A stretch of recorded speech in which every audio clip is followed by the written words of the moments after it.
आज की तारीख में 10 साल बाद आरसीबी मुंबई के वानखेड़े में मैच जीतने की दहलीज पे खड़ी है। अगर अगर इस सिचुएशन में आरसीबी पहुंच पाई है, तो उसके लिए एक बहुत बड़ा जो कंट्रीब्यूशन है वो रजत पाटीदार और जितेश की तरफ से तो जाता है।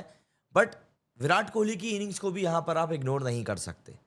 विराट कोहली जिसके के ऊपर बार बार लगातार इस तरह के एलिगेशंस लगते हैं कि यार ये टी20 के लिए बचा नहीं है, उस एरा में भी जहां पर कि आज की तारीख में मॉडर्न क्रिकेट पूरा बदल चुका है, वहां पर विराट कोहली हर एक मैच में अपनी इनिंग्स से ये प्रूव करने में लगा रहता है कि नहीं, अभी भी बहुत कुछ मेरे अंदर बचा है जो तुमने नहीं देखा है। तो आज हम बात करने वाले हैं एक ऐसे ही मैच की जहां पर मुंबई इंडियंस के सारे हाथी घोड़े तोप तलवारें और बुमराह के बाउंसर्स के साथ में हार्दिक के छक्के सब कुछ फेल हो गए। और अपना किंग कोहली, मतलब जो आरसीबी के लिए खेलता है, जिस आरसीबी को अगर आप सपोर्ट करते हैं तो आपको ट्रोल किया जाएगा, लेकिन मुंबई के वानखेड़े में भी लिटरली कोहली कोहली और आरसीबी आरसीबी के ही नारे लगते दिखाई दिए, सुनाई दिए। अब ऐसा क्यों हुआ?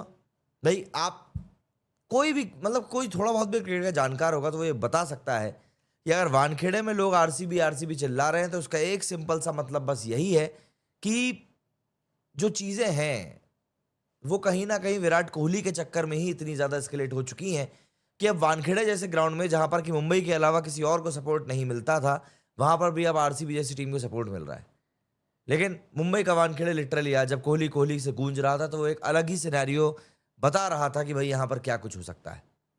तो जी, ये मैच एमआई और आरसीबी के बीच में एक्चुअली में था नहीं।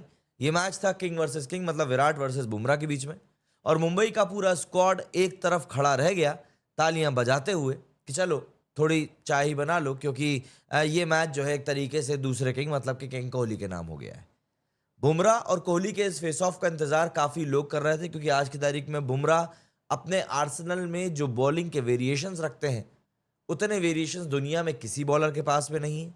एंड ऑब्वियस सी बात है, जब एग्जीक्यूशन की बारी आती है तो उस परफेक्शन के साथ में एग्जीक्यूट भी कोई बॉलर नहीं कर पाता है। लेकिन ये भाई यहाँ पर कोहली की बात होगी, वहां पर तो ऑब्वियस सी बात है, चीजें तो कुछ ना कुछ तो मतलब अलग तरीके से प्लान आउट होंगी। पहली बॉल थी जो भैया कोहली फेस कर रहे थे और छक्का पड़ गया। सीन कुछ ऐसा था कि आरसीबी ने 221 रनों का पहाड़ खड़ा कर दिया। मुंबई वाले सोच रहे थे कि अरे भाई, हमारे पास मतलब बुमराह है, ट्रेंट बोल्ट है, हार्दिक है, सूर्या है, ये आरसीबी वाले आखिर क्या ही कर लेंगे। लेकिन भैया, जब विराट कोहली अपने मूड में आकर क्रीज पर टिक जाता है, तब आप कुछ भी कर लो। मुंबई का पूरा बॉलिंग अटैक वहां पर यही बोल रहा था कि भाई हम तो बस यहाँ पर ऐसा लग रहा है कि बॉलिंग डालने के लिए बुलाए गए हैं और उसके बैटिंग को देखने के लिए बुलाए गए हैं। विराट ने 42 बॉल्स में 67 रन ठोक दिए, 8 चौके और 2 छक्के। और मुंबई के बॉलर्स का हाल ऐसा हो गया था जैसे रोड साइड ढाबे में जो काम करने वाले वेटर होते हैं ना, वो बोल रहे हो कि और कितना खाओगे भैया। ट्रेंट बोल्ट जो कि आईपीएल में नॉर्मली विकेट्स के पीछे पड़े रहते हैं, हमेशा अपने पहले ओवर में विकेट निकाल कर जाते हैं, इस मैच में भी निकाला। बट आप ये सोचकर देखो कि इस मैच में ट्रेंट बोल्ट ने 4 ओवर में 57 रन खाए हैं, 57। ये मतलब ये बॉलिंग नहीं, ऐसा लग रहा था कि कोई चैरिटी इवेंट चल रहा है। और हार्दिक पांड्या भैया, उनकी बॉलिंग देखकर लग रहा था कि आरसीबी को बोल रहे हो कि ले लो भाई, जीत लो मैच, हम तो थक गए, बस एक आध दो विकेट मुझको दे देना। लेकिन सुनिए, ये मैच सिर्फ पिटाई की वजह से नहीं बल्कि कई सारे कारणों से चर्चा में है, और उसमें एक कारण है विराट कोहली ने जो हिस्ट्री क्रिएट करी है भाई। टी20 क्रिकेट में सेकंड फास्टेस्ट 13,000 रन, वो भी 386 इनिंग्स में बनाने वाला ये बंदा बन गया है। रोहित शर्मा भाई के भी अभी करीब 11,851 सी रन है और उनकी इनिंग्स 438 है। और यहाँ विराट ने एकदम से बोल दिया भाई कि यहाँ पे मैं हूं तो मेरे आगे सब चाय कम पानी है। इंडिया का पहला बंदा जो टी20 में 13,000 रन के क्लब में शामिल हो चुका है। और अब लोग बोलते हैं कि अरे विराट तो टी20 में स्लो खेलता है, उसको एग्रेसिव खेलना नहीं आता। अरे भैया, स्लो है तो है, और अगर स्लो है वाकई में तो ये 13,000 रन मतलब क्या, मतलब रोटी चावल खाते हुए बना दिए क्या?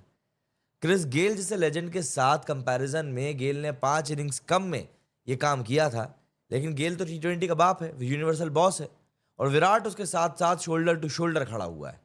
शोएब मलिक एक ऐसा आदमी है जो इस क्लब में था, लेकिन एशिया से और कोई भी नहीं है। विराट ने बोला कि मैं एशिया का राजा हूं, अब आप चुपचाप बैठ सकते हो, आपके पास कहने के लिए कुछ भी नहीं है।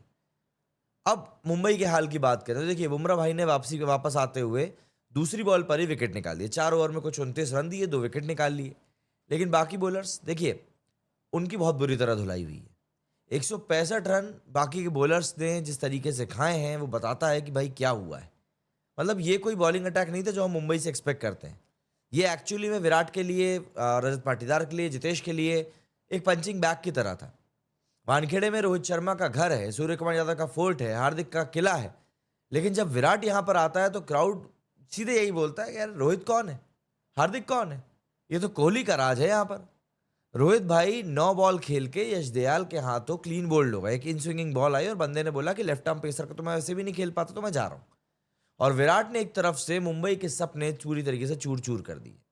किंग वर्सेस किंग की जो ये पूरी जंग थी, वहां पर बुमराह भी विराट को आउट नहीं कर पाया और एक तरीके से 2013 की जो यादें थी वो ताज़ा हो गई, जहां पर कि बुमराह ने बहुत जल्दी विराट का विकेट लिया था। तो विराट का ये स्टारडम आखिर आता कहाँ से है? वानखेड़े में 22 इनिंग्स में बंदे ने 850 प्लस स्कोर बनाए। रोहित के 86 इनिंग्स में 18 है, सूर्य कुमार के 50 में 13 है। मतलब ये स्टैट्स नहीं है, ये बॉलीवुड का स्क्रिप्ट है। आईपीएल हिस्ट्री में भी विराट अब कहीं ना कहीं डेविड वार्नर के ही पीछे है। वार्नर के 6650 प्लस स्कोर्स है, तो वहीं विराट के 65। एक सीजन में 600 रन और बनाए तो पोलार्ड और मलिक के रिकॉर्ड भी टूट जाएंगे। ये बंदा आईपीएल खेलता है और वो भी आरसीबी के साथ में, जहां पर ट्रॉफी जीतना एक सपने जैसा ही रहता है और कुछ भी नहीं। लेकिन उसके बावजूद भी अगर रिकॉर्ड्स की बात आती है तो विराट कोहली और रिकॉर्ड जैसा लगता है वो साथ में ही चलते हैं। लोग बोलते हैं कि विराट को अब T20 से रिटायर हो जाना चाहिए, लेकिन भाई ये तो कोई बोल ही नहीं रहा कि यार ये बंदा जो है ये खेलना ही बंद नहीं कर पा रहा है, मतलब रन परफॉर्म करना ही बंद नहीं कर पा रहा है। विराट ने मुंबई के सारे हाथी घोड़ों को एक तरफ करके बोल दिया है कि यार मैं हूं यहाँ पर, शांति से साइड में होकर बैठ जाओ, क्योंकि इस मैच में तुम्हारा कोई चांस नहीं है। अगले मैच में क्या होगा? केकेआर वर्सेस एलएसजी और सीएसके वर्सेस पंजाब का मैच है। क्या लगता है आपको इनके बारे में? कमेंट करके ज़रूर बताइएगा। और जिस तरीके से इस समय आरसीबी खेल रही है, क्या लगता है आपको कि आरसीबी का क्या फ्यूचर रहने वाला है इस बार के आईपीएल में? वो भी कमेंट करके ज़रूर बताइएगा। And about Virat Kohli, he is literally what a man यार, व्हाट अ प्लेयर। और मुझे तो ऐसा लगता है कि इस सीज़न में कुछ और रिकॉर्ड्स अभी टूटना बाकी हैं। तो अगर वीडियो पसंद आया तो इसको लाइक ज़रूर करें, शेयर करें, चैनल को सब्सक्राइब करें। मेरे इस वीडियो में फिलहाल इतना ही। जय हिंद, जय भारत।